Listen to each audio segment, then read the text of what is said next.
The following is a special presentation of iRacing on LSRTV, your home for sim racing.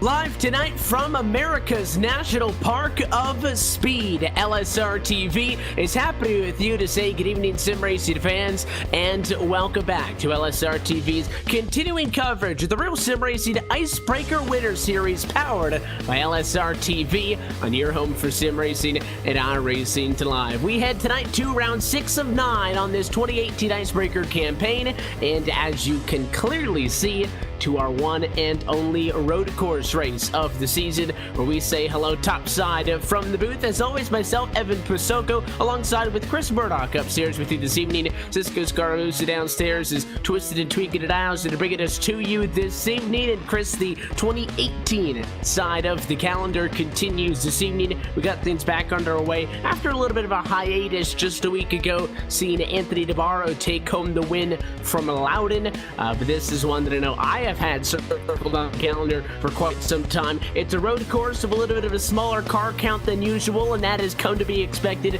but all of our championship drivers are here for tonight's Road America 160, and I think it'll be a very fun race.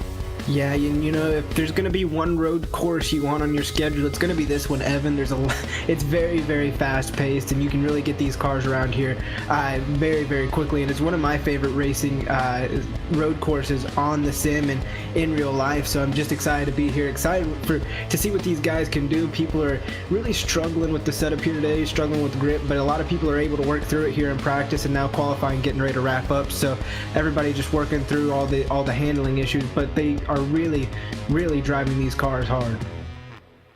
And of course, the championship fight continues into tonight, what is going to be the fourth to last race on the season, with after this evening Chicago, Richmond, and Homestead still to come over the course of the next 3 weeks uninterrupted. The championship picture headed into tonight is nice and exciting. It is Andrew Freenars at the top of the pile, very much assisted by the good run that he had just 1 week ago. He is actually the highest driver in the points without a trip to victory lane, and he has a 5-point advantage over top of Gabe Wood, who's right there in second. You've also got the likes of Comstock, only 8 points back, and somebody like a Jeff Ward, who's already got 2 trips to victory lane. He's a little bit further more down that line at 26 back and fourth, but again, for somebody like Ward, Chris, who could find victory lane, it's a little bit, I think, more plausible to be able to make up a gap like that, but definitely at this moment, a 3-horse race in the title fight.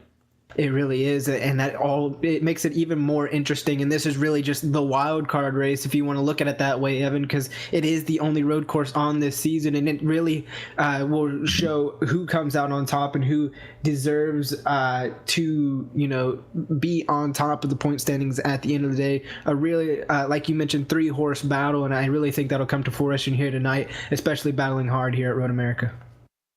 Drivers just wrapping up their qualifying session, and even though we are on a road course, no changes compared to what we've been seeing on a weekly basis. Drivers have a 10-minute session, 2 laps to put down the best time at a qualifying. Looks like about the top 3/4 of the field are going to put down a time in queue.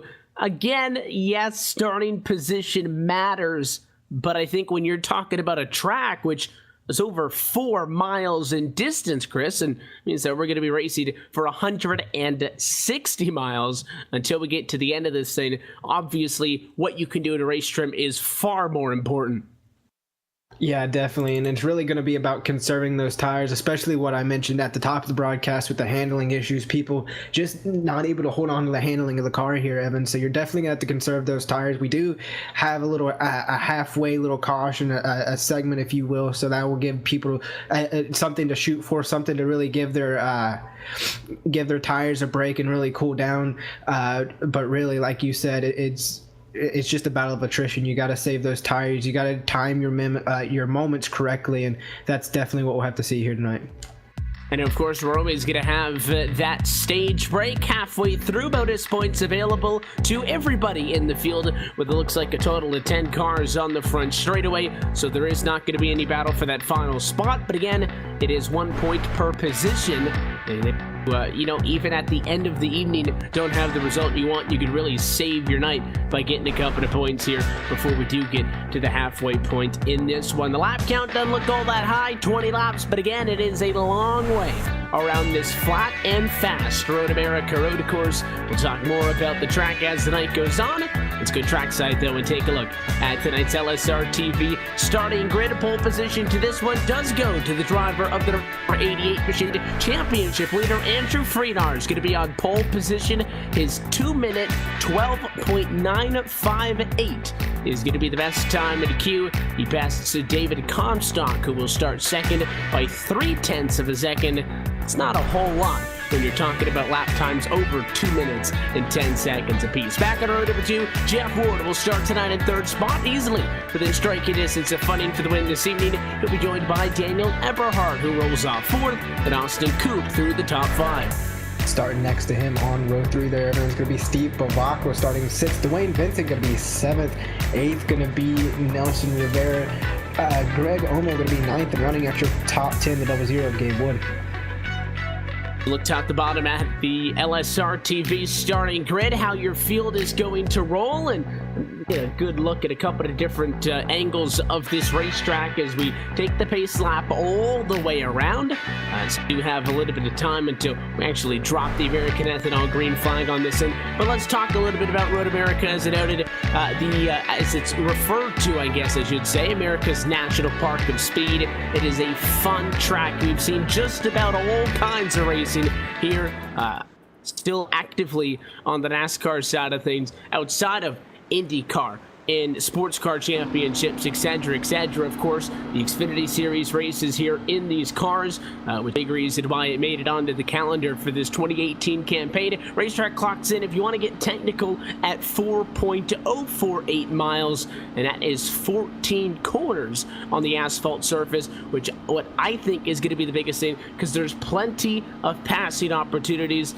You're going have at least 3 major straightaways, 4 if you want to count the section between turns 7 and 8. But as you see right now, where we're pacing, headed down to turn number 5, hard braking left-hander, great passing zone. There's another one of those on the far end of the racetrack, turn 12 to Canada Quarter. So it is very much a racetrack that gets you up to speed, and I think more so compared to some tracks where maybe your average speed is going to be a little bit more stagnant across the course, as opposed to here where we're going to get up and then we got to get it way down for a lot of tight sections. So if you're close to somebody, depending on how much you want to gamble, I think there's always an opportunity to try to make something happen. And you really hit the nail right on the head there, Evan. Like you mentioned, a lot of passing opportunities in the corner, down the straightaways, and through most of this track. But like you mentioned, the tight sections, as equal as there are many passing opportunities, there's also a whole lot of opportunities to make mistakes, and you don't want to cost yourself real early, especially with this race being 20 laps. You really got to take your time, feel the car out, feel the track out, and really just feel your opponents out as well. You see the drivers right now headed out of the right-hander. That's the carousel in turn number 10. And this is, again, one of those high-speed parts of the racetrack. We're only doing 60 miles an hour at the moment. behind the pace car. But right there, turn 11, the kink, you're going to have to commit to how hard you want to go through that corner. And this is the big, fast straightaway that I was talking about. Kettle Bottom's going to go all the way to turn 12 in Canada quarter. It'll be a right-hander coming up. This is the back straightaway on the racetrack. And I did say, yes, we do have a lot of straightaways and tight turns. But if there's one spot on track, that's the rhythm section, Chris. It's now this part of the racetrack that the drivers are heading to, turn 12, 13, and 14, which then brings us back up to the straightaway. We'll be looking for the green flag this time around. Yeah, this is definitely where you really want to focus on making your passing opportunities right down there past the kink and into Canada corner. That's going to be where you're going to see drivers pushing for it the most, just because it's one of the most safest place to do so. So this is, you know, really some of the tight sections as we get up here through 13, 14, and up to the start of the track. So you won't see very many passes up through here, but very, very excited to see how this race takes off here, Evan. And the field comes rolling at a turn number 14 to the Road America straight. The pace car is off. As always, at a Monday evening, we're happy that you're with us on LSRTV and iRacing Live. Over the hill and inside of the flag stand, American Ethanol green flag flies, and we are road course racing in the RSR Icebreaker Winter Series at Road America. Everybody off to a really good start so far. Freenar is getting off right into Comstock. Comstock going to fall right in front of the 89 of Jeff Ward. Jeff Ward going to shut the door on Daniel Eberhardt there as they're going to turns number 3 here now. Evan, everybody kind of single filing out, not really pushing anything too hard. Andrew Freenar is off to a great start. Obviously, the best time to make passes is right here, right now, and everybody's nice and tight, but you do have to remember, we will have that stage break halfway home, so this is not the opportunity, and Comstock could have made an aggressive dive against out of Freenar's in 3, opted not to, and I think everybody's single file, first time down the Moraine sweep, and in turn number 5, that left-hander, good passing opportunity, nobody bites. The race lead battle still on though. Freenar's, Comstock, Ward, 1, 2, and 3. And in fact, everybody top to bottom in the order in which we got going at the moment as we head back down to Hurry Downs to turn 8. Yeah, going down to turn 8, and Freenars has really opened himself up a nice little gap, at least some breathing room over Comstock, as now we hit the carousel. Comstock trying to reel him back in. Meanwhile, Jeff Ward doing everything he can to hold off that 90 machine of Eberhardt, as Eberhardt is all over the back bumper of Ward's car, as now he's trying to get the run off. Not going to quite be there just yet. Everybody, as you mentioned, still a single file out. Nothing really going on too much right now. Everybody just trying to feel out the car in these first few opening laps. And obviously these guys have had ample opportunity to practice in the weeks upcoming to this one. Again, it's been known that Road America is going to be the side of race 6 all year long, but I think kind of the fine-tuned adjustments and really everybody just trying to figure out the setups has been going on this evening. Austin Cooper, a 53 machine, trying to make some moves in this race. Just got passed up though. Thought that he might have had some damage, but I think it was just the angle I was looking at. Driver on the move is Gabe Wood. I mentioned that about 3/4 of the field took time as the double O pushes it a little bit hard that time in 14, and a spinner. The 90 of Eberhardt in the middle of the racetrack. We're not going to have a yellow. It's a road course, so no caution, but out of nowhere, Daniel Eberhardt was wrong way around, and he's out of this thing. Yeah, it looks like he just got caught in the grass there coming out of the final corner, Evan, and really hit that inside wall hard, so definitely going to take it behind the wall. Meanwhile, up front, Freenar is going to be up to over a 1-second gap on Comstock, as now Jeff Ward is starting to reel in that 42 machine. Gabe Wood still under fire from Austin Coop after you saw him get a little bit of hookup that allowed Austin Coop in that 53 machine to get caught up just a little bit, but since then Gabe Wood has since opened the gap and now got some breathing room on that 53 machine. Meanwhile, back through, everybody's pretty smooth on out past your top 5, really just watching this battle between Comstock and Ward at this moment in time. A tough break for Eberhardt. He was very much on the doorstep of that fight. He got tight on the back bumper of Jeff Ward and maybe pushed it a little bit too much, which put him out of shape in turn 14 and found him with damage on the front end of the race car. Fight for second. Here we go. David Comstock is going to be able to run the defensive line. He got sideways that time, headed down to turn number 5, as actually turn number 8 as we get set to go into the carousel. And the 89 award had a big run, but a smart move by Comstock was Chris Chris, not getting right back over to the right side of the racetrack like you would typically enter the corner. He stayed right there in the middle, kind of put Jeff Ward in an uncomfortable position. 89 doesn't want to junk his race car. He backs off for the time being, and that fight for second will continue, for that little bit of a bobble by Comstock and the subsequent checkup by Jeff Ward gives Freynards an even bigger gap for the race lead out of the gate.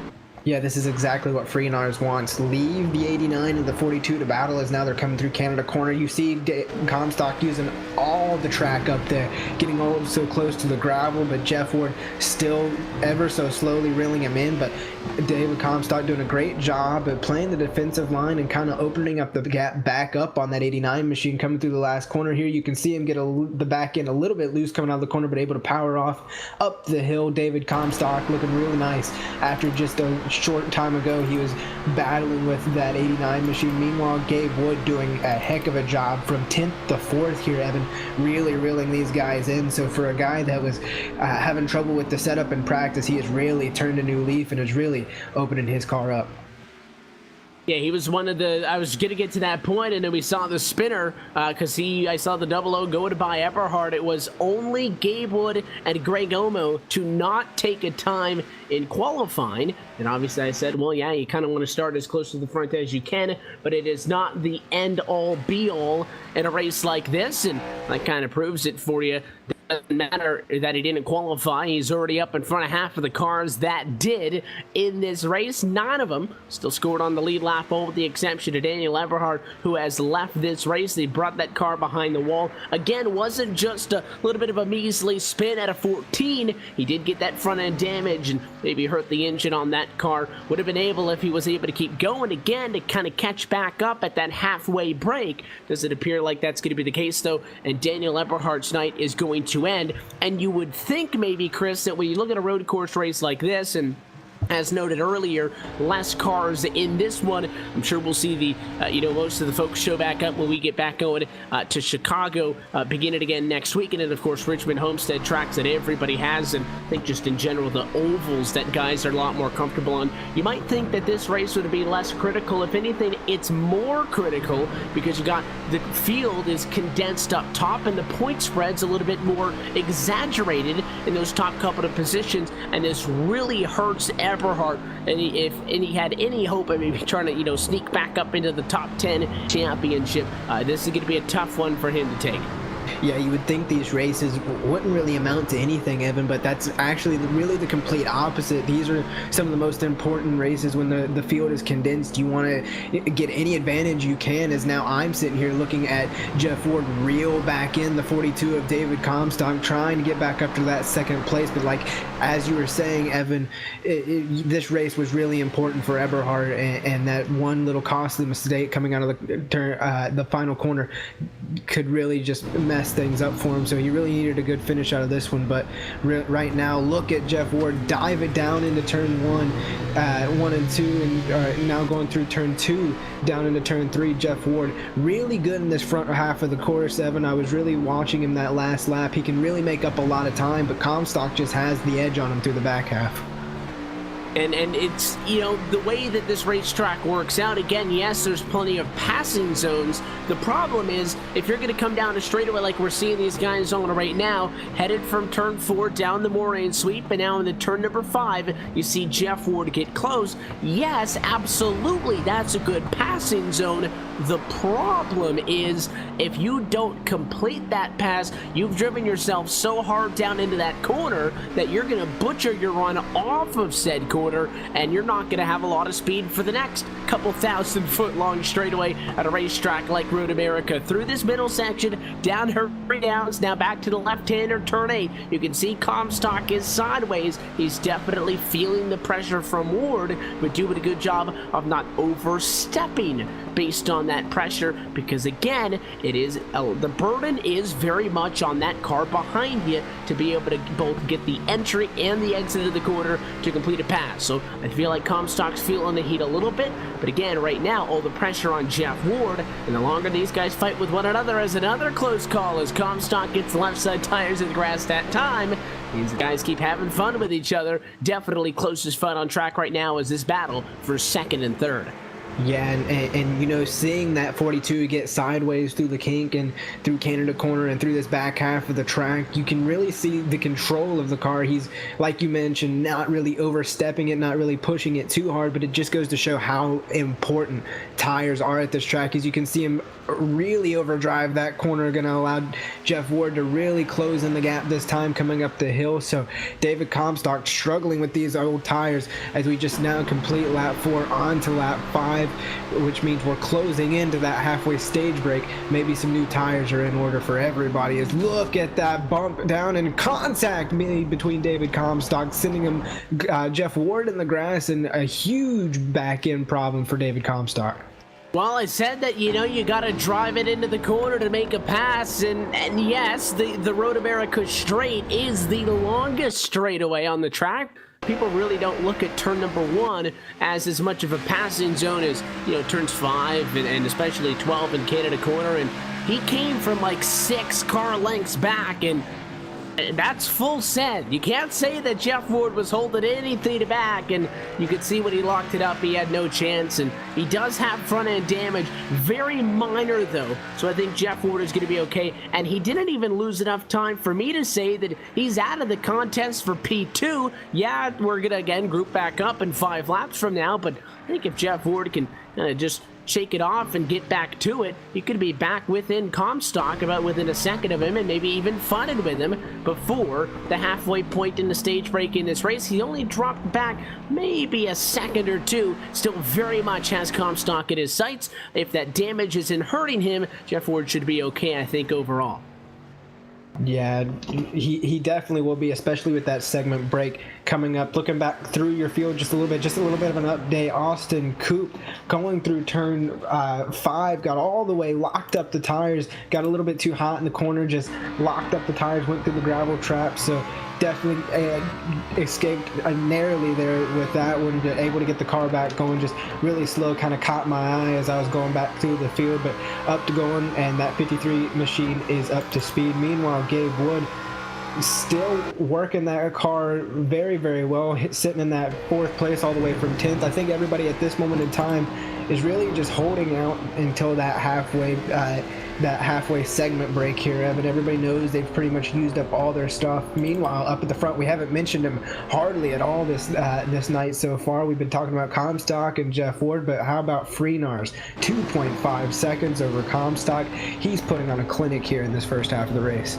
Yeah, he is well out in front of this thing and looking comfortable, and yes, he, as we noted, put down the best time of the qualifying session, and not to sit here and yell that qualifying doesn't matter, but it is definitely, at the end of the day, indicative of what kind of speed you've got in that race car. And for Freenars right now, sitting 5.4 seconds total, as of at least the last time by the start-finish line, over Comstock. Then you've got Jeff Ward, and not all that far back is Gabe Wood. Again, your biggest mover, plus 6 positions after swiping away those couple of spots right off of the green flag on this one. It's kind of keeping everybody honest. Then you'll start to see the gap where I think you can kind of draw the line on the folks who, yes, compete on a week-by-week basis here at Icebreaker, but, you know, maybe just not feeling it on a road course like this, because it's an 8-second difference then from Gabe Wood in 4th to Austin Coop, which is exactly where he started P5. The Bavacqua,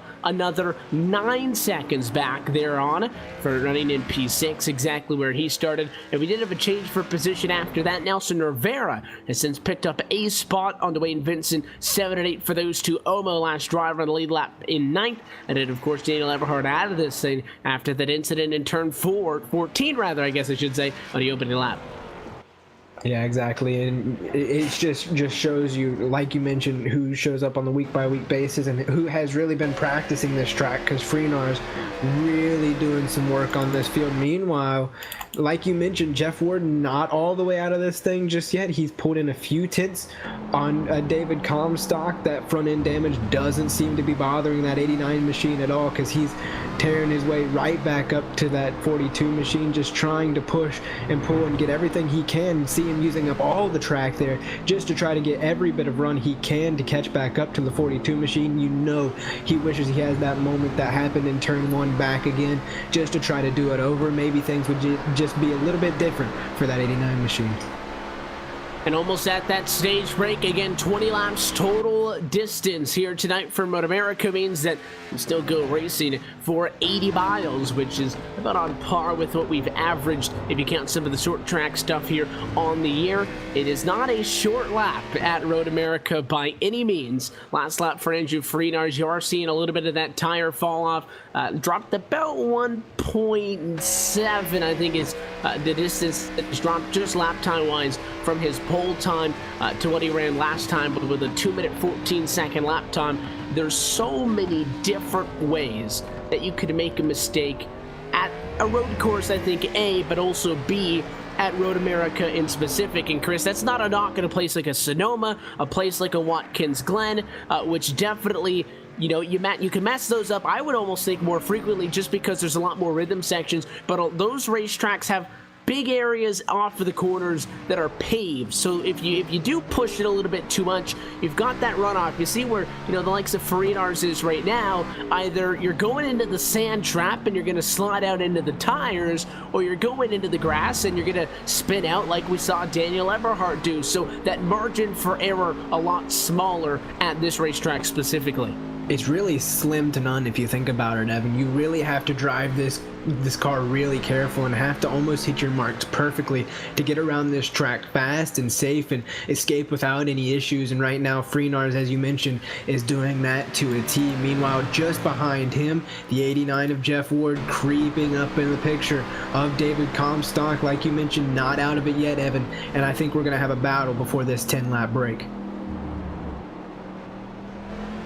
And just keeping an eye, by the way, Jeff Ward has once again found his comrade in David Comstock. The lap after we saw Jeff Ward, and you can see noticeably now, it wasn't even looking that tight on the back bumper of the 42 machine. You can see that damage on the back of Comstock, and we've been following along with Jeff Ward the last couple of quarters as he's been able to catch up to things and you know, get back into this picture. The damage is pretty noticeable in the 42. I would just think back-end damage not as bad as front-end damage, but Jeff Ward doesn't appear to be deterred. That long straightaway, you saw him peeking his nose out, had an intention, at least maybe thought about driving to the inside. He doesn't do it as he worked lap number 8 and he stays in line. But that first lap when we saw Jeff Ward get into Comstock, he lost 2 seconds. It was a 2-second difference between those two at the line.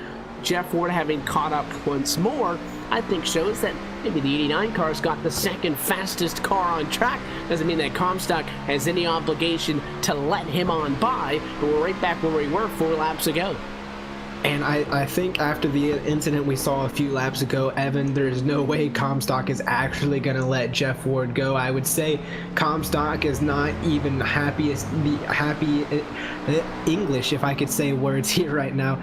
David Comstock is not happy with Jeff Ward in the slightest. So definitely going to show him, I'm going to definitely expect Comstock to race Jeff Ward just a little bit harder than he was even before, just because of the unnecessary hit going down into turn 1. But like you mentioned, Jeff Ward a little bit more cautious coming up here to the 42 machine and maybe calculating his strikes a little bit better.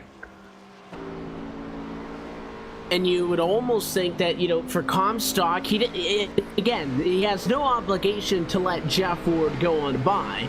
But you would almost think that, you know, the back-end damage you've got is because you didn't let him go. And again, it's fine. You want to fight the guy, but not that Jeff Ward's a loose cannon, but I would almost think maybe let him go, let him burn his stuff off, and you put yourself in a less precarious position as you see the 42 machine just continue to ride that preferred line. Ward was a lot tighter on the bumper that whole time, and even with a good run that time off of Canada corner back into the racetrack, this rhythm section could really set somebody up if he can maybe force the 42 into a mistake. But when Jeff Ward's heat is applied the hardest, he's good. Big slide though at a 14. Here we go. Jeff Ward is going to contact. Both drivers going to hang on and almost took them both out.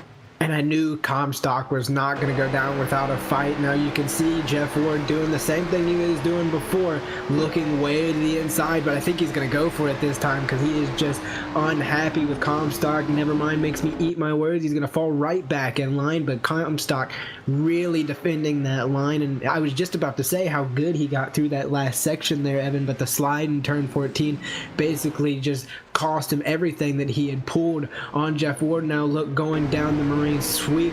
Jeff Ward going to be all over the back bumper again. This is another one of those big passing sections that we mentioned at the top of the broadcast. So Jeff Ward going to maybe look for it. Not going to quite be there though as they get down to turn number 5. And Jeff Ward's still going to be there, and I think David Comstock knows it. And the 89 is still on him, and you can really see the 42 slotting. Now, I noticed that even on lap 2, that Comstock was really slotting, and I think the plan has to be that they're going to come down and get tires at that halfway caution, which, as we work a lap number on, is only going to be a lap away as of the next time by the start-finish line. So, at this point for the 42, you're racing this thing out like we're on 2 laps to go. There would be no reason to go through all of this, take the shot on the back end, eat the tires off, and then just let them go, and you're a lap away from getting, fresh rubber and trying to, kind of reestablish yourself at a little bit of better footing for the next 10-lap run to the end of this race. So Comstock's not going to back down at this point, but both of those drivers have to keep in mind that you are up there in the championship headed into tonight. Comstock, 3rd overall, 8 points off at the top spot. Of course, Jeff Ward, 4th overall, 26 points out of the championship lead, and a driver who's found victory lane multiple times. And Ward, as I've noted, still very much in this thing. You belt took each other out. You can't afford that. Another big slide by Comstock. Is this the one that's finally going to hurt him? Side by side they go, and the 42's got the inside, and he's not going to give Jeff Ward any room and shoves him into the grass. Yeah, definitely, and you can see him sliding. It's like he's driving that new GRC content out there. Evan, as he's sliding around these corners just left and right, but David Comstock able to stick in front of Jeff Ward and really,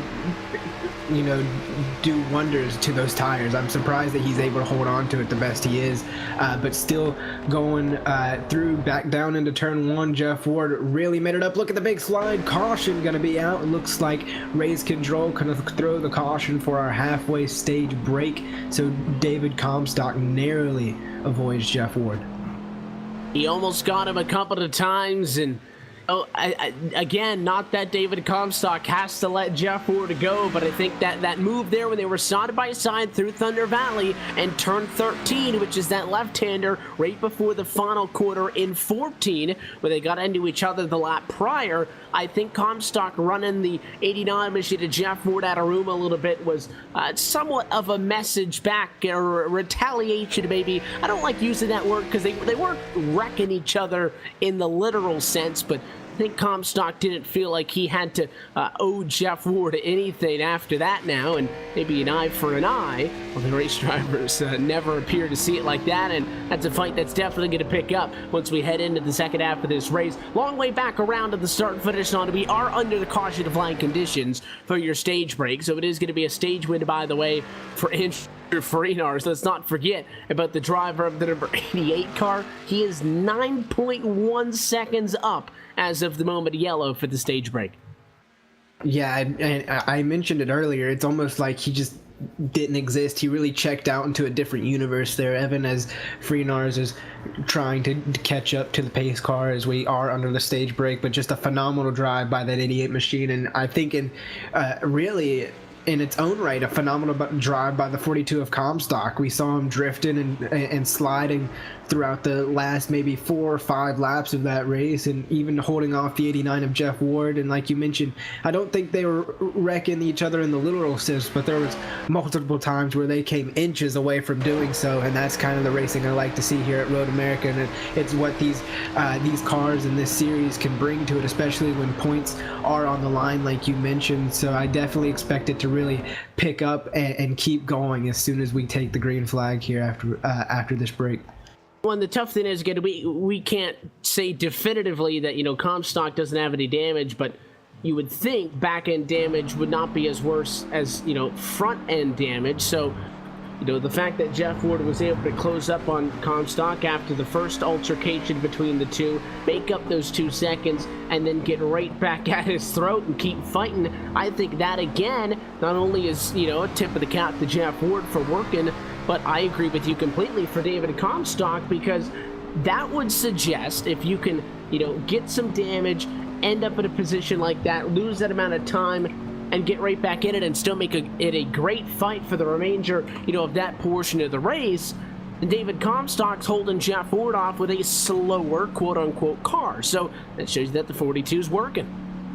Yeah, he really is, and and I bet if we were able to get the in-car cam and try to see, or at least see what that driver is like on the other side of the sim, he would be sawing the wheel back and forth. I would have no doubt about that. But another driver I do want to talk about while we're under this break, Evan, is Gabe Wood from 10th to 4th. Like you mentioned, not taking a time in qualifying, but he's now, after making all those passes to get to where he's at now, he's now right behind Jeff Ward, and I don't really think I want to count out that 00 machine, just seeing how strong he was on the last restart. So I'm definitely going to keep him in the back of my mind as well. Everybody has caught up to the back of the pace car. Again, Andrew Freenars is your stage winner this evening from Road America, so he will get the 10 bonus points, which will help out his championship hopes. David Comstock's going to get the 9 for second, as he comes into this one third in the points. So he will drop from 8 points back to 9 points back. And Gabe Wood, who was second overall in the championship coming into the night, he's fourth at the stage break. He will get 7 points. And I believe that means we'll have a Gabe Wood, David Comstock tie, both drivers being 9 points back of Freenars as they run at the moment. Again, point spread going to be a little bit more than 1 point per position when we factor in bonus points and all that good stuff come the end of this race. But I think a wake-up call. Now, again, it's the road course race. It's the one that was circled on the calendar, and it's definitely the outlier. So if you can get out of here, Chris, only losing, you know, in the case of David Comstock, who only, you know, got 1 point less than Freenars there, you can get out of a race like this only losing one. It's not terrible. I think the moral of the story is you just don't want to lose points to somebody in general, but it wouldn't be catastrophic if Freenars puts a whooping on these guys in the second half. If he does, be the first win for the 88 car all season, which is surprised we haven't seen one up until this point, at least. And exactly like you said, if you're really going to sit here and really think about it in a realistic championships point, I mean, after this race, we have 3 races left. We got Chicago, Richmond, Homestead. This is the outlier. And you think about the field spread here, you really, if you're Comstock Ward Wood, you really just got to hold your position, survive. And I know they're really not going to do that because a racer is, you know, inclined to pass, and I mean, if you can get the position, by all means get the position, but in the literal sense, all you gotta do is really finish the race, because like you mentioned, with Comstock coming with 1 point less than Freenars isn't really the end of the world. It's not the end all be all. So really, you know, nothing too major of a loss for Comstock. But if the first stage was any indication of what the second stage was going to be like, nobody's going to lay over and just survive, quote unquote. The drivers head into the pit stalls. Is anybody dare? Oh, and a mistake by Freenars. I think he overshot the box. He's got the #1 pit stall. He still can't get it in the box. Finally, I think he's in now. Left side's up, but there goes the race lead. Comstock out, followed by Coop. It's going to be Ward, Gabe Wood, and everybody is going to pass up Freenars, who sticks to the strategy and goes with the 4 tires, but a catastrophic pit stop. That was honestly really interesting to me, Evan, because I don't know if you were actually focusing on it as much as I was, but he just couldn't get it lined up. He would reverse, pull forward, reverse, pull forward, reverse, pull forward, and I think the third time was the charm, and he finally got it into place, and the pit crew went to work on the car. But a very interesting mistake on my part, especially for a driver who is so fast up at the front. We've seen him work in clean air all day. Now he's back in really the back of the field, and he's got to work his way all the way through. So we'll have to see how that car handles in traffic, how he's able to work around people, especially in this close restart. But definitely a huge win by Comstock there after really surviving and getting up through this stage 1. Now going to be leading in stage 2. That little bit of that scrappy mentality, not willing to give anything in to Jeff Ford, is going to put him in the #1 position, and Austin Coop jumps up and will separate those two. The driver of the number 53 machine also came down into pit lane for service like everybody else, took 4 tires, just better on the exit of the pit lane, and he ends up in front of Ford. So Andrew Freenars on that first stage, was 9 seconds better than everybody else over the course of roughly 9 laps. He is going to restart this one in 8th position, which is second to last on track. If you thought this race was far from over, think again. Yeah, exactly. This, out of all the things I expected to happen under that pit stop there, Evan, I really didn't expect that to happen, especially out of somebody like Freenars who is so good at pit stops and really minimizing mistakes. We've seen him so dominant in series pasts and everything like that. So I'm still trying to wrap my brain around it, because this really just threw a wrench into everything, and the gloves are really going to be off and lights are off on the pace car, and definitely going to see how everybody treats this new field rundown. Like you mentioned, Coop going to be separating Ward and Comstock. Gabe Wood going to stay where he was, so it's really going to change everything here as we go through Canada Corner. And of course, every time we go for a restart, we're going to be 2 by 2, so that's going to make things interesting. It could be the great equalizer that Jeff Ward needs, because Coop could get pinned outside as we come into turn 14 to the front straightaway. Also, keep an eye for those drivers to dive it down, not only on the run to turn number 1, but also down to turn number 3. These guys had a couple of chances to do it on that first restart, but it was lap 1. They backed it off. I don't expect them to be that cordial this time around. Going to be the final time the pace car heads off. 8 laps to go as we come to the line from Road America. Green flag in the air. Great jump. Comstock is off.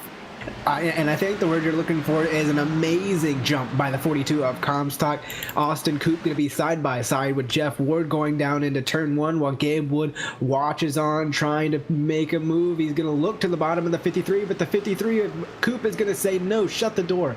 But Jeff Ward going to pick up the position. Now the 00 going to look to the low side of Austin Coop going through here and try to get the position. Coop way off in the corner. That's going to allow the 12 of Nelson Rivera, the 36 of Steve Bavacqua to get through. So huge letdown from Austin Coop to really second, to really back way far in the back of the pack, as Comstock still leading. Now Ward is trying to track him down once again. I think Coop's going to be the lowest he's been all night, and nothing that Gabe Wood did there wrong, but I think Coop was really trying to get back at Jeff Ward, and when the double-O machine of Gabe Wood filled that gap, he just got forced down, and the 88's now sliding. A big save. That was Freenars, rather. Thought it might have been Jeff Ward, but it's the 88 of Freenars who's really going after it. He's gotten around Bavacqua. He's gotten around Rivera. And the next driver in his sights would be Gabe Wood, so he's already back up to P4. The challenge is making up the track position, not just the numbers on the scoring to pile on. Having to get through those guys, well, yes, he did it quickly. Did cost him a lot of distance on the guys in front of him. And really cost him a lot of tire wear. You got to imagine how the tires feel working through all that traffic, and even with that big slide, like you mentioned, Evan, that's got to do numbers on those tires. So he's really got to manage that well from here on out, as well as trying to push really hard to make up the lost time, because he's got a lot of work to do to catch these top 3 who are really nose to tail, if you really want to think about it. Jeff Ward, David Comstock, we saw them doing battle in the first segment. Comstock going to be way wide. Look at Ward going to be challenging now to the left side of Comstock. Not going to be quite there. He's going to try to use up all the track to go down now towards the right side of the car, and he is going to go up the hill trying to make it side by side. He does have a nose there, so going to be side by side going off into 1. Side-by-side action continues, and the 42 machine's going to have the preferred arc into the corner. Jeff Ward has tried so many times tonight. Can he finally get it to stick? He's at the curbs. The 42 is going to stay there, and kudos to Jeff Ward for not just pushing the 42 of Comstock off track. He'll look to the inside again, can't do it, and he's making him work for it. Still in front is Comstock. Another slow exit, though. He's really sliding, and he cannot get that car to bite up through the gears, and I think finally lap 14, Jeff Ward outside of the racetrack is clear just for a moment, and Comstock right back on him to the inside, and that's too much. He gave it too much, and Comstock spins her.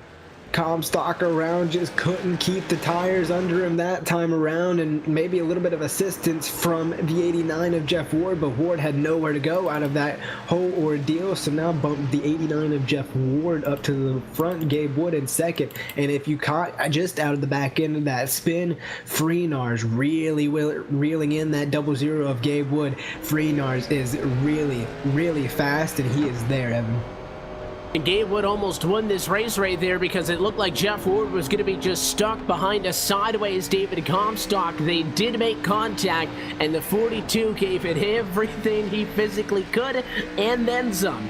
Of course, in the opening 14 laps of this race, but Jeff Ward was able to push his way through, stay in front, and that's really going to hurt Gabe Wood, who again still right now running in P2, and I think maybe worst case scenario ends up third in this race when it's all said and done. But I don't see the 00 holding off Freenars for long, and as I say that, wide exit at a quarter number 12, and down the rhythm section into turn 13, Bill Mitchell bend.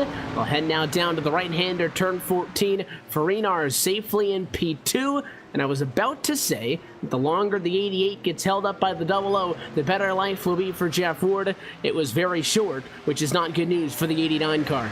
But I think this is where the race actually starts to get, well, it's already been interesting, but I think this is where it gets to a whole nother level, because by far the two fastest cars on the track, Freenars and Ward, who is really, Ward has been, struggling all day to get, all day to get past, David Comstock and stay up there and get up there, and it might have hurt his speed a little bit, but now Ward's got clear track in front of him, and Freenars has to climb the hill to try to get to him, almost literally, if you think about it, coming out of turn 14. So Freenars does have a lot of work, and I really think this is going to be one of the best battles we'll see on track all night long.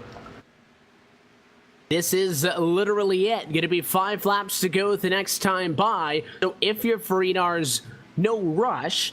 Again, but we haven't seen Jeff Ward in clean air, which is something else that's interesting to note, Chris. So just how much of a speed difference is it going to be, the 88 of Freenars to the 89 of Jeff Ward? We know Ward has speed, but he just never really got into this thing because he was stuck behind Comstock. I think he is quicker than David Comstock. Comstock was not as quick as Freenars.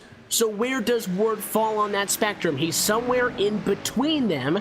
I think the 88 might have a little bit more bite, but again, a couple of things that could be working in Jeff Ward's favor. Freenars, the mistake on pit road, you pointed it out. He had to work really hard in those first couple of corners off of the restart to get back through people. Does Freenars, having eaten away at those tires a little bit, maybe have a little bit of a disadvantage in this case? We've got 5 laps next time by to figure it out. That's still a long time from Road America. I think the #1 priority has to be not making mistakes and don't give anybody easy time on you. And I really think we're starting to see the answer to your question form here, Evan, because he is really doing such a great job at maintaining, that being Jeff Ward. He's really doing a great job at maintaining this gap between him and Freenars, and really not letting Freenars get the jump on him. He's really just kind of just doing exactly what he needs to do, no mistakes like you mentioned, and really just holding his own up there. So I think we're starting to see where Jeff Ward lies on that speed spectrum here, and just see how he can hold up against Freenars. Now I do believe that Freenars might catch him, but not as quickly as he really needs to, and I really don't think that he's going to get there by the end of this race. Time remains is the only thing fighting between these guys. The last time by, just to get a straight comparison, Jeff Ward with the 2-minute 13.49 second lap time compared to a 2-minute 13.351 second lap time by Freenars. So he's a 1/10 of a second quicker, which is a minuscule amount, at Road America. If you're a 1/10 of a second per lap quicker, Chris, at Chicago next week, we're talking about a different story, but that's such a small fraction of what's over a 2-minute lap time that right now they're basically dead even. So then the question becomes, is Freenars saving? Is he sitting back on anything? And how comfortable will the 89 machine be? Well, Jeff Ward and David Comstock were going back and forth. I saw a majority of, the big pushes and the slides off of the quarter and the 2 tires in the grass coming from the 42 cam. Jeff Ward didn't seem to be too fazed by a lot of that, so that bodes well for him if he can stay strong under the pressure late in this race. Yeah, and just thinking about Jeff Ward, you know, we've already seen today that he is not afraid to get physical, so that is always a card that can be dealt here at this race. And I think David Comstock's back in can really attest to that, Evan, as you know, he was able to get by and be physical. So I think that's something that Freenars really needs to keep in the back of his mind, is how he's going to approach this, how he's going to get by. Is he going to throw the first shot, or is he going to try to pass cleanly and maybe get a shot thrown at him from Jeff Ward? So it is really a tough beats to tame, and as you mentioned, and as I'm seeing it right now on track, they are pretty much dead even, and it's really to no fault of Freenars, and I think he's just really used up those tires, and maybe he is saving just a little bit for these laps to wind down, but you would think he would almost want to reel that gap in for, you know, just no chance at a mistake. In case he does make a mistake, he's there, and there's just so many factors that play into this late race battle, and it's just so interesting.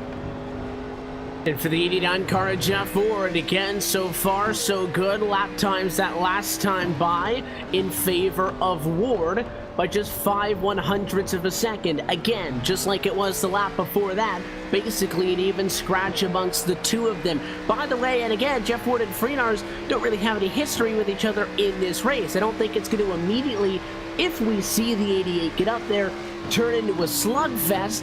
If that car in second was Comstock, they probably might be a little bit less shy on getting into each other because there's some history between these two. These guys have not found themselves side by side with one another all race long. When Jeff Ward was running and trying to get around Comstock in that battle for second and third, they were 9 seconds behind Freenars. Then Freenars ends up behind Jeff Ward on the pit stop. They have not looked next to each other, you know, looked out their window and saw one another all race long. So I don't expect it to be a slugfest right out of the gate. Now, emotions can change pretty quickly. Once one driver gives somebody a bump, the gloves are off at that point. But I think Freenars, especially being the championship leader, yes, he's hungry, he wants to get his first win, but doesn't have any reason to wreck somebody like Jeff Ward. So I think he'll take his time if he can. He's getting a 26-point advantage on the guy in front of him, but a championship. Does he want to give up points at all here tonight? No. But I would think almost Chris wrecking that guy would put your championship in more of a, you know, dire straits than just taking the 1 or 2 point deficit. You don't want to make enemies, and Andrew Freenars wants this win. He doesn't need it. I think the opposite is the case for Jeff Ward, who with 4 races to go in the year needs something to start happening. And I think you made a valid point there, Evan, and really, for anything that we're really saying right now to come to fruition, Freenars has to at least get there, and he was reeling him in through the carousel and through the back half of the course, but now being back at the start-finish line, Jeff Ward was able to open up that gap up. I think there was a little bit of a slide on Ward's part going through those corners there, so maybe he got the car back under him, and now they're still maintaining consistent, and even that time Ward was gaining on Freenars that time up the hill and across the start-finish line. So Ward looking really strong late in the race, and I just don't think Freenars has what it takes to get there unless there's a mistake out of that 89 machine. Second lap in a row, these drivers were within 4/100ths of a second of each other, and again, can't stress enough that that is ridiculously close at a racetrack that you're doing over 2 minutes per lap. That's ridiculously even. So maybe the difference in this battle between Ward and Freenars is just going to come down to the fact that Freenars had that mistake on pit road that put him back, and all those positions lost put him at the deficit that he has right now, which sits at 1.1 seconds. If that didn't happen, you know, then Jeff Ward restarts behind Freenars. We're probably looking at an identical picture, just these two guys are going to be swapped. So if you got two cars even on speed, it's going to be the guy who makes the least amount of mistakes who gets the win. And even though Freenars perfect on track, that one mistake at the midway point on pit road could be the difference maker here. Popsicle stick's going to be in the air next time by, 2 to go. Still waiting to see if Ward crumbles under the pressure. Freenars is still there. Jeff Ward knows he's there, and he's very aware that any small wobble brings the 88 right back into this thing. And that is exactly right. Ward's doing his best to just stay on top of things, and really, I don't really think he's focusing in the rear view that much, as he's just focusing on what he's doing out there. As the 88 is all around, so that might just do it, as Gabe Wood's gonna slide on by. So Jeff Ward's got clear track ahead of him, no problems whatsoever. That was going into, I believe it was Canada Quarter, long straightaway it was, turn 12, and I had just said that the 88 machine was the one that had been perfect on track, but the mistake came off track, and he just overcooked it. Didn't hit the curb and spin out, didn't push it too wide off of the quarter. He just tried to be a little bit too aggressive, didn't damage the car at all, just spun it around. But that's a driver giving it a little bit too much, and now we're still going to have a fight in this thing, because Freenars hangs on. He gets passed by Gabe Wood at 2 to go. So Jeff Ward now in the Andrew Freenars position at a 9-second advantage. That's the gap that Freenars had to the next closest car when he won the first stage. So Jeff Ward seems to be all but guaranteed now, as long as he cannot have any mistakes. And with a gap like that, there's no excuse to put yourself in any sort of a compromising position. But Gabe Wood in P2, if Freenars didn't heat those tires up too much, is not in the clear yet. And this is going to be the fight now for second and third. You're exactly right, and if I'm Jeff Ward, as soon as I saw that smoke coming out of my rearview mirror, I would have immediately threw it into cruise control, because he's got to be grinning ear to ear as he's, you know, basically just having to drive it around like a nice Monday night drive here, Evan, after that mistake from Freenars. But yeah, just like you mentioned, if Freenars didn't do too much terminal damage to those tires, he can maybe reel Gabe Wood back in and kind of just save face, get second out of this, and really not lose too much in a point standing. And even then, third is really not the end of the world. So definitely not the race that Freenars maybe would have wanted, but definitely not worst case scenario. So we'll see if he has anything as we're coming through the back half of the corner. We'll see if he has anything car wise to get up there and battle with Gabe Wood.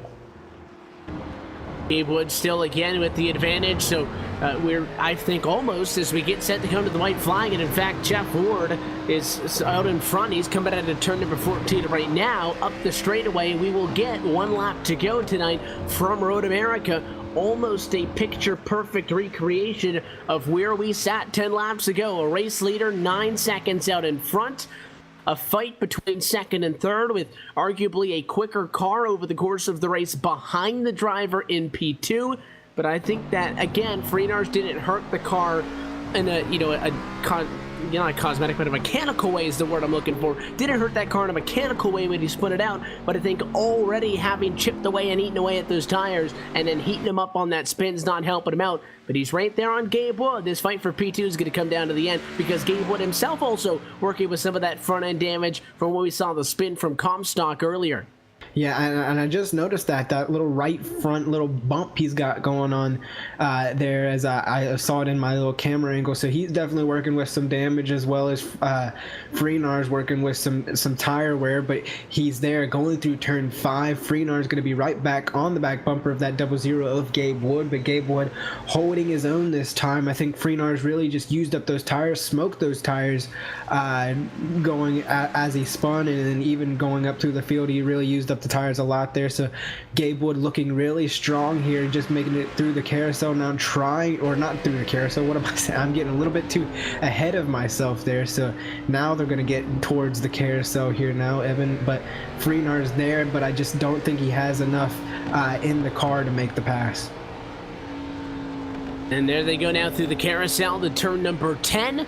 And then they'll hit that kink, the bend, whatever you want to call it. Turn 11 coming up, but it'll be the final big straightaway. Look for Freenars. He's got a little bit of a run, but he's got to keep that momentum. Gabe Wood does a good job of bringing his own speed. If Freenars is going to go for it, this might be his last best opportunity as the fight for second heads to Canada corner, turn 12. Farinars looks low. Gabe Wood, shallow entry to the defensive line, will stay in front as they head to the final couple of quarters. In front of these two, it is going to be Jeff Ward, who is going to continue to pad the numbers and will head to a series best third win as he heads up the straightaway and is clear of the fight behind him. Jeff Ward is going to win tonight from Road America, third Icebreaker win of the year, and the fight behind all the way to the line is going to be Gabe Wood by half a car length.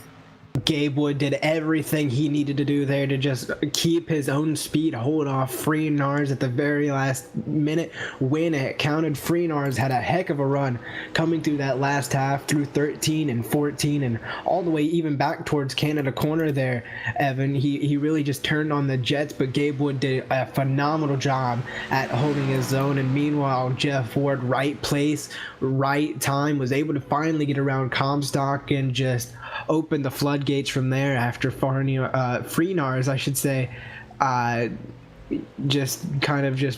have no idea. I didn't really get the chance to look at the replay, but just cooked the tires up and spun it around, and Jeff Ward coming home with a phenomenal win.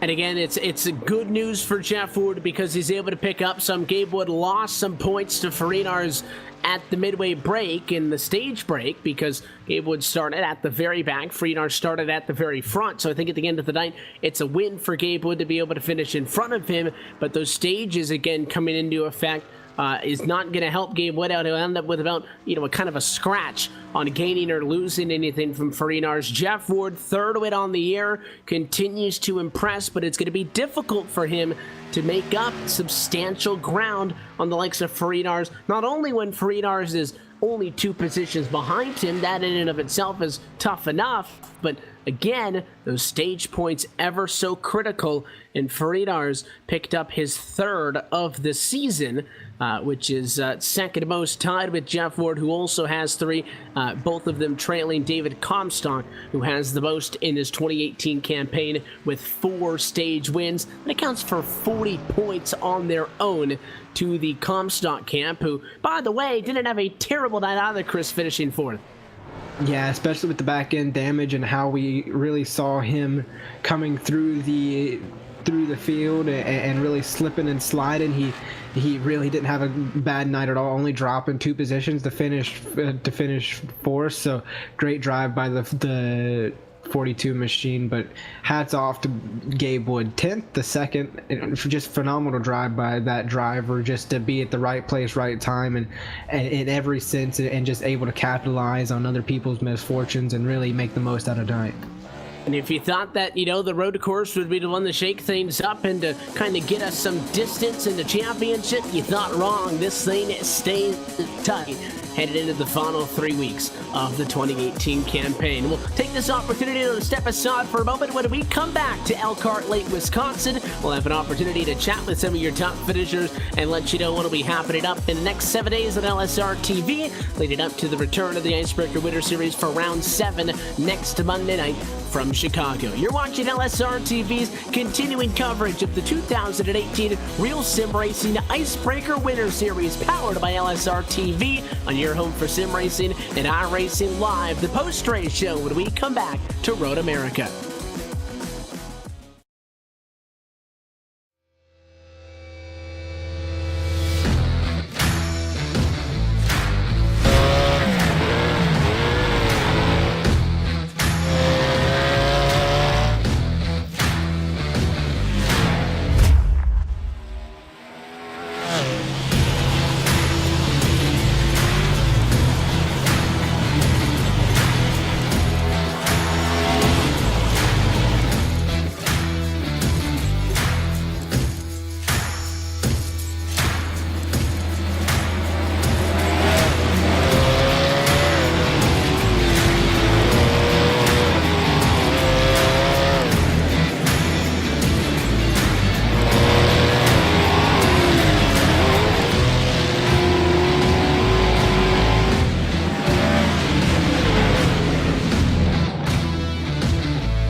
This broadcast is the copyrighted work of LSRTV, and it may not be rebroadcast, retranslated, or used in any form without the express written consent of Live Sim Racing LLC and iRacing.com Motorsport Simulations. LSRTV would like to thank you for your support, and we hope you enjoyed tonight's broadcast.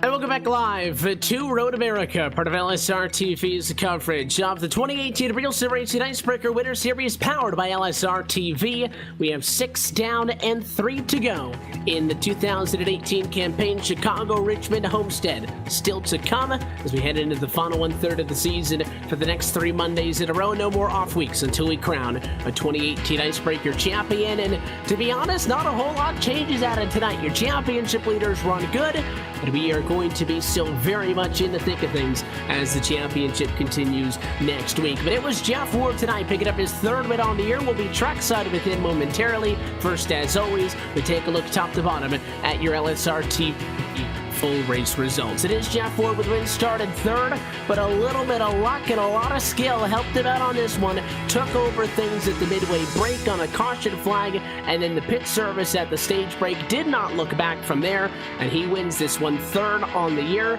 which is a series best 3 wins in 7 starts. Gabe Wood picks up 8 positions. He's your biggest mover tonight and keeps the championship fight honest, coming home in 2nd position tonight, and championship leader Andrew Frenars is 3rd after starting from pole position. We'll be trackside with all of them momentarily. Behind them, David Comstock, late spin ends up dropping him to P4. Still not an abysmal night as he walks away with a healthy dose of bonus points as well, and Nelson Rivera behind around through the top 5. Coming home in 6th, going to be the 53 of Austin Coop. Steve Bavacqua just going to be just behind him in 7th. 8th goes to Dwayne Vincent.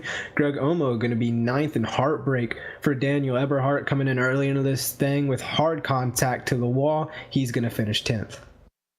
So look top to bottom at your LSRTV full race results. Let's go down trackside and chat with your race winner tonight. At the end of it all, it is Jeff Ward who comes out on top from Road America. And we're down with the driver of the number 89 machine. Jeff, congratulations on the win. No strange place for you. You guys take your 3rd win in this series here tonight, which leads all active drivers. So you keep the guys in front of you in the championship honest. You keep applying the pressure.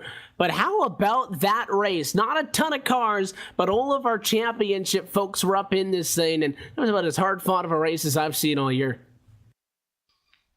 Yeah, man, it was a battle for sure. I don't even know what to say about that. I never thought a million years was going to be able to get that one as fast as Andrew was, and then he had some trouble there on pit road. And, you know, me and David were pretty much, you know, playing pinball off each other half the night here, and I want to apologize to him. I got into one down there and just overshot it, man. Just plowed him in the tail end. Luckily, was both able to save it. So I know he's probably not too happy about that, but you know, it's good hard racing, road course, things like that's going to happen. And luckily, we was able to come out on top. But it was fun, man. I'm more out on that when that car was, you know, loose as hell. It's hard to hold on to. Obviously, because you were fighting, as you noted with David there for the first half of the race, it was kind of tough for you to gauge where you were head-to-head with Andrew, because it looked like you were a tad bit quicker than the 42. You eventually got into the back of David. You dropped about 2 seconds off. You were able to make that back up and just couldn't complete the pass. And while all of that's going on, he's 9 seconds in front of the field.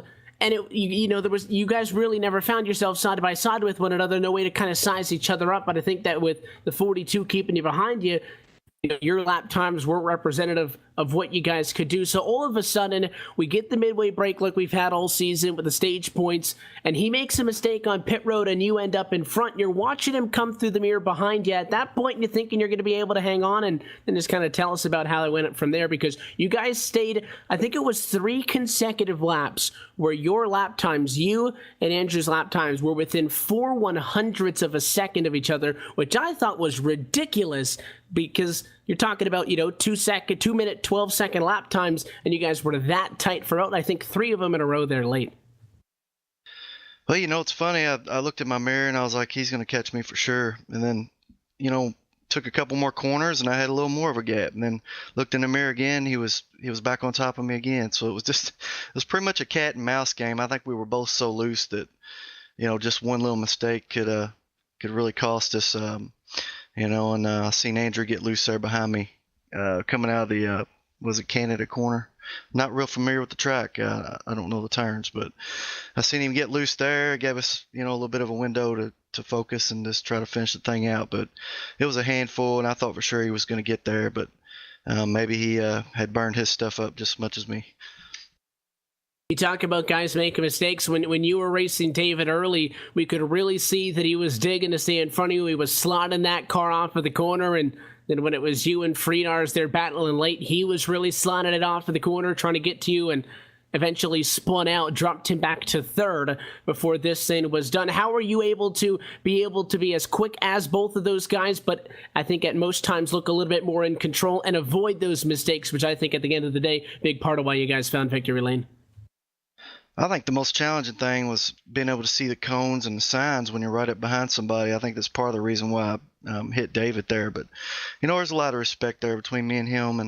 And once that happened, I tried to race him as clean as I could and not make things any worse there. I mean, we're both racing for a championship here, and we really needed the points. Those guys are in a neck-to-neck battle. And after last week, I'm back to was negative 26 points. So really needed this, man. And hopefully there's no hard feelings there, and we can go battle it out again next week.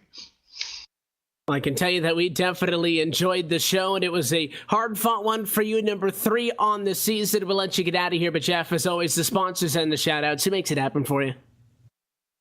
Yeah, just thanks to RSR and Cal at Championship Esports. Thanks to Loud Pedal Motorsports, my team. Them guys don't race here, but they're always in my corner. So, just thanks to friends and family, and thanks to you guys. We appreciate the time as always, Jeff. We also appreciate your support of the series. Congratulations on the win. I'll also say thank you because it was a lot of fun for us topside watching that. Best of luck, though. 3 races to go, and hopefully we'll have an opportunity to chat soon. All right, thanks, guys. Winner tonight from Road America, Jeff Ward takes the checkered flag. Gabe Wood ends up in second at all of this, and of course, Bolster Andrew Faridars ends up third. Trackside with both of them as Chris Murdoch first with the driver comes home in second. Gabe Wood with a P2 tonight. You're going to be standing by here with the driver of the 00, Gabe Wood, who had a phenomenal race here tonight. I don't think he really could have asked for a better start except for just straight out winning the thing. Going from 10th, not even putting a time down in qualifying, to coming home in the P2 spot. Gabe just, we've heard people say throughout the entire day that grip was, such a hard thing to struggle with, and coming through and seeing all these drivers slipping and sliding, just how hard was it to drive the car and keep it under you, and just how was the race out there tonight? Well, I mean, it was tough starting 10th because I had to burn up my tires working my way through guys like you got to the first few guys who aren't really skilled at the road course, and then you get to the mid-tier guys, Dwayne Vincent and Austin Coop. Dwayne put up a heck of a fight, but then I was 4th coming to the line on lap to complete lap 1, and the tires were just destroyed. I was able to kind of walk away from Austin, but just as soon as I crossed the start-finish line, I was like, okay, now I got to catch the top 3, and I just didn't have the tires to do it. And I thought I was able to hang with Comstock and Ward there on that second restart after the stage, but then I just got that damage from Comstock getting spun. Yeah, and I really just want to talk about that because coming in, you were 4th, and there was a little bit of a bobble on pit road, dropping Freenars all the way to the back, and you kind of stayed put, but you were right there in the thick of it, and then right there going down into turn 5, you see Jeff Ward, Comstock make a little bit of contact, and you really had nowhere to go. What was going through your mind as soon as you saw Comstock get sideways going through that corner and just saw all that contact and all the smoke? What I thought was, Comstock was going to spin and, hit me head on, and we were both going to end up blowing our engines and pretty much going to gift Freenars or Jeff Ward the championship. I thought that was what was going to happen, but fortunately I only got a little bit of right side damage, and I'm surprised because Freenars, he was walking away from me and Comstock because Comstock was put back by that as well, but he spun. in the Canada corner, I think. But as soon as he did that and I passed him, I couldn't believe it. I was content with running third, but I'll definitely take second. Yeah, definitely. And like you mentioned, talking championship, coming into the race 5 points behind, keeping Freenars honest, especially with that second place night, coming into the last 3 races after this wild card, so to speak, of Road America, coming to Chicago, Richmond, Homestead. How do you feel you stack up, especially getting over this hump that everybody was asking questions about, not really knowing how to approach this? How does it feel going into the final 3 races, being in the second place in the championship and getting through Road America? Well, I knew I was good at the road courses. I didn't think the guys were going to be that much faster than me, so I'm really happy with second. I'll take the my 3rd straight top 3 finish. And you go into places like Chicago, I'm really good at the 1.5 miles. Richmond, Homestead. Richmond, I'm really looking forward to. And then you go to Homestead. I've not really done that much racing there, but it didn't go well for me in the Full Throttle Cup Series race. So hoping it goes a little bit better than that. I think Freenars is going to come out of here with like a 9-point lead. So if I can have a good race in Chicagoland and maybe even walk away with a victory, I'll be able to keep this championship close. And that is always the hope, Gabe. Congratulations on your second place finish. Before we let you sneak away here, sponsors, shout outs, who makes it happen for that 00? Well, I guess I'm an honorary Turn 1 Heroes member for the Icebreaker series because I've been hanging out with David Comstock and Nelson Rivera in their TeamSpeak radio channel. So want to shout out to them. Nelson's doing a great job. He finished third to me, finishing second last week in New Hampshire. Double H Ranch, as I've said a couple times, I'm doing a little charity thing. Any winnings that I make this year, half or more, depending on how much I do win, are going to be donated back to the Double H Ranch charity.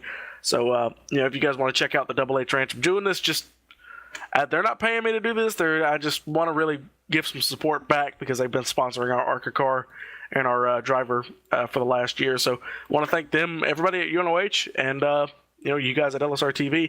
I'm one of you and putting on a good show, I guess. So I guess the broadcast looked good.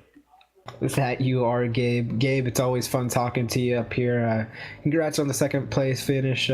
Hopefully talk to you in these later races to come. Thank you.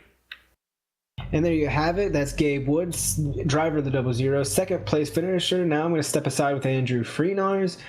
Andrew coming home in third, still the points leader, which is the best positive you can take away from this. But, grip, such a hard thing to come over here, just like I was talking with Gabe. Just what was the car like? What was the track like? And what were really the struggles throughout the race? Actually, to me, we had a lot of grip. I spent all week, I was practicing in the afternoon, and a lot less grip there. You can't even get the power up the corner, so I didn't expect it to be in late afternoon. Probably worked out for the better. I felt like it had a lot of grip coming off the corner. The only part, a little antsy, I'd say, is entering. Obviously, I spun it through one of the corners there. It kind of cost me a spot, but that's the only part I really felt that I couldn't drive it in. But to me, it had a lot of grip. I know other people were struggling out there, but that was my take on it. And to kind of stay away from the negative, let's talk about that. That first stage, you really opened it up. You really showed your strengths and really got some great bonus points out of that, especially with the short field where everything, all the points leaders still running fairly well in this race and it all staying real tight. Just talk about how crucial it was to get those bonus points, especially with the inevitable coming like segment 2 where you spun and got that trouble on pit road. Just talk about how great it felt to get those bonus points and to able to win that segment 1. I couldn't tell you how good that felt. I consider myself a terrible road racer, and I put in so much practice this week, just lap after lap and hour after hour, and it paid off. I went out there, qualified pole, can't believe that, and pulled away so far 9 seconds. I was shocked as anybody else. Would not consider myself a road racer, and man, it felt good just to lead laps out there, half enough win a stage. I shocked myself doing that, and that's better than winning any oval races, leading at a road course. That was incredible. So I guess if there's anybody happy to be moving on and to really just survive here at Road America, it would be you and True. So if we look forward, I asked Gabe this question. I'll ask you, looking forward to Chicagoland, Richmond, Homestead. We see you, like you mentioned, more the traditional oval racing guy who can really hold his own out there. How do you feel? We're estimating maybe a 9-point lead. At least that's what Gabe Wood said in his interview coming into Chicago. How do you think you stack up in these last, 3 races? I would say I feel confident, but anything can happen in these races. I'm more of a cup driver. These are my first season with these Xfinity cars, and I still need a lot more practice every week than I would in the cup car. So you feel confident having a lead, but Comstock and you got Austin Coop, and just these guys have been in Xfinity cars so much longer than me. It's hard to feel confident. It's good to have a lead, but you can't sit back and relax. You really got to work hard, like I've been trying to do every week, and you just keep working at it. Well, the hard work is definitely paying off, as we see today with your practice with Road America and the points lead. But Andrew, before we let you go, sponsors, anybody you just want to say hi to, just who makes it happen for the 88 machine? First, I want to say thanks to all these drivers who came out. I know it's a road course. I know it's not a really fun race, but I had a blast out there with all these guys racing every single one of these dudes. It's an incredible field. I wish we had a better turnout, but I just want to say thanks to all of them for racing us clean and putting on a good show. Everybody at LSRTV for putting on a race that I can watch back. Everybody's watching. I know not many cars. I hope you put on a good show. Really want to make it entertaining for everybody. Everybody on this 88 team and everybody back at Power Tech and Ages. I know they're not on the car, this Xfinity car, but they're behind it. Dave Washington, Dylan Jones jumped into practice, kind of helped me out. Daniel Everhart was on it tonight. He's always there for emotional support. Steve, my spotter, doesn't own the track on spot tonight, but he always spots me the cup cars. Big thanks to him. Big thanks to Sean, Glenn, my dad, my brother, who helped me get this 3-monitor setup going. Big upgrade, really happy with it, so big thanks to him. All my friends and family, and just everybody who is involved in this series, who's running this series, just gotta say thanks to everyone. Well, I can definitely tell you, Andrew, and I think I speak for everyone when I say it was definitely an entertaining race, and you guys put on one heck of a show. So thanks for taking the time to talk with us. It's always fun talking to you, and hopefully we'll get to talk to you down the road here. Thanks so much, Chris. See you next week. Yep. And there you have it, Evan. That's going to be the 88 machine of Andrew Freenars. Really just taking a whole lot of positives out of, from up here, what looked like just a rough race, leading some laps and even just getting a stage win. That's all it really takes to lead the points here in the Icebreaker series with 3 races to go: Chicago, Richmond, Homestead. All of those going to be tough races for, just such a high caliber field. Just like Gabe Wood mentioned, who, it's just going to be hard to stay up and keep up with all those drivers. And I agree that, fun race, and we said it at the top, road course race, you don't expect to get as many drivers, and I'm sure that we'll see, a higher car count going into these next couple of weeks at the cookie cutters, and that'll definitely bring its own little bit of flavor, if you will, to the series. But, I got nothing to complain about for this race. It was great stuff. We had guys beating, banging on each other, hard racing, clean racing at, I would say, more times than not.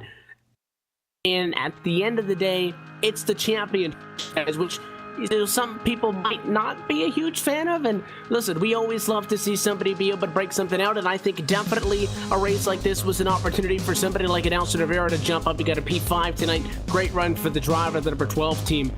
But when you've got championship guys, the top 3 within single digits of each other with 4 and now 3 races to go, and it's those guys bouncing off each other and hitting one another, I don't think there's much to complain about. And we are now 2/3 of the way through the year, 3 races to go after this. I think it's only going to get more and more exciting as we head into these next couple of weeks. And I think you've hit it exactly right. Richmond being the second to last race, one of my favorite races in the sim, and even saying that it's going to be in the nighttime, just, like they say, the nighttime's the right time, Evan. So definitely a lot of great races going on through the final 3, and you're definitely not going to want to miss any of it.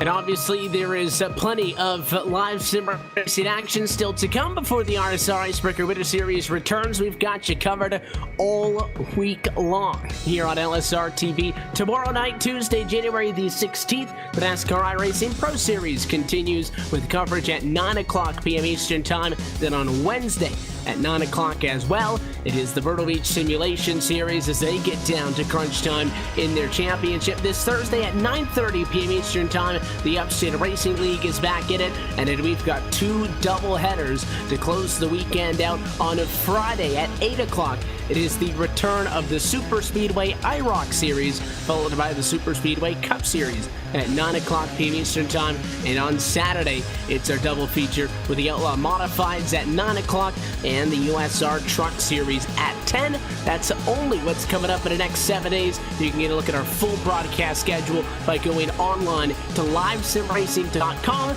but also by keeping up to date with us on social media by following us on Twitter at LSRTV and by liking us on Facebook at facebook.com/LSRTV official. Until next time, though, on behalf of our entire team at Live Sim Racing LLC, for the folks behind the scenes who make everything happen, Laura Lawson, and of course everybody who makes it happen in the booth night in and night out, for the team tonight, for myself, Evan Pasoko, for Chris Murdoch and our producer, Cisco Scarlanuso, I want to thank you for joining us and congratulate Jeff Ward, win number 3, still trying to dig to get into the championship. The RSR Icebreaker Winter Series returns next Monday night from the Chicagoland Speedway. That race and every race, the 2018 Icebreaker Winter Series, powered by LSR TV, can be found right here on your home for sim racing. Until next time, though, good night.